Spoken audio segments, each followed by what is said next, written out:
Bonjour à vous, bienvenue sur ma chaîne 2 minutes au jardin. Donc et oui, je fais deuxième petite vidéo concernant ma taille de lilas. Donc là, c'est pas vraiment une taille, c'est vraiment un rabattage parce qu'il était devenu vraiment trop imposant. Donc je vous rappelle, nous sommes au mois de décembre. Normalement, on le fait au mois de février, début mars, au moment de la montée de sève. Mais là, comme on a vraiment un très fort réchauffement climatique, et je vais insister parce que depuis 2 ans, il y a vraiment du décalage de saison, donc il y a vraiment du décalage de taille aussi à faire. Donc à peine le 21 décembre passé, dès que les jours se remettent à rallonger et donc que les nuits sont plus courtes, il faut donc commencer à prévoir des tailles parce que la sève, elle repart directement dans les branchages. Donc vous voyez, je n'ai pas hésité à tailler même des gros branchages comme ceci, parce que vous voyez, il y avait un départ de nécrose, donc ça ne sert à rien de conserver ça. Moi, ce que je veux, ce sont des parties saines, comme celle-ci, ou celle-ci encore. Voilà, donc vous voyez, j'ai quand même taillé des grosses. J'ai enlevé plein de petits drageons qu'il y avait au sol.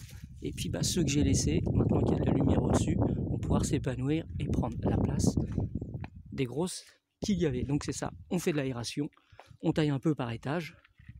Vous voyez, moi avant mon lilas, il arrive à peu près jusqu'ici, entre les branches qui se rabattaient et puis les drageons qui arrivaient au sol.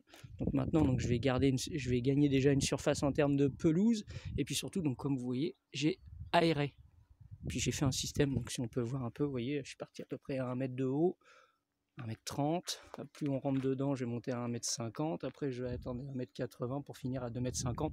Donc j'ai fait un petit système en escalier.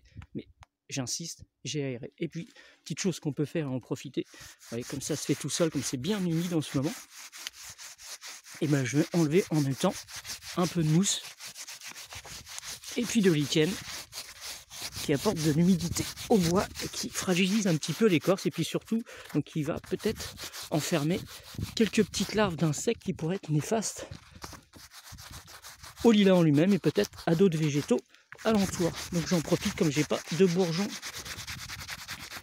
qui sortent de ce vieux bois. Et puis en même temps, quand les bourgeons vont vouloir sortir, ils vont pas être étouffés non plus par cette mousse. Et donc ils ne pourriront pas. Voilà, donc je leur donne un petit peu plus de chance. Voilà, alors pourquoi, comme je voulais vous expliquer vraiment pourquoi je le fais en cette période, donc quand je fais des rabattages comme ça, c'est parce que comme la sève monte, il y a beaucoup plus de pression à l'intérieur et c'est à peu près le seul moment où les bourgeons vont être capables de traverser du vieux bois et donc cette écorce de lilas, et ça surtout pour lilas. Donc cette année, quelque chose ce sera assez dommageable dans le sens où on aura donc beaucoup moins de fleurs, puisque les fleurs de lilas fleurissent sur une branche de 2 ans. Et donc voilà, comme moi je vais avoir taillé toutes les vieilles branches et que je ne vais avoir laissé plus que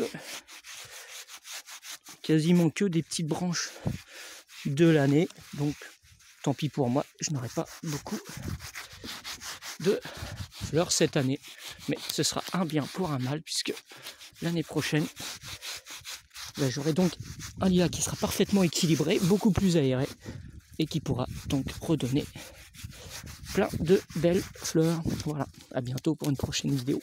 Au revoir, j'espère que celle-ci vous aura servi à quelque chose. À bientôt.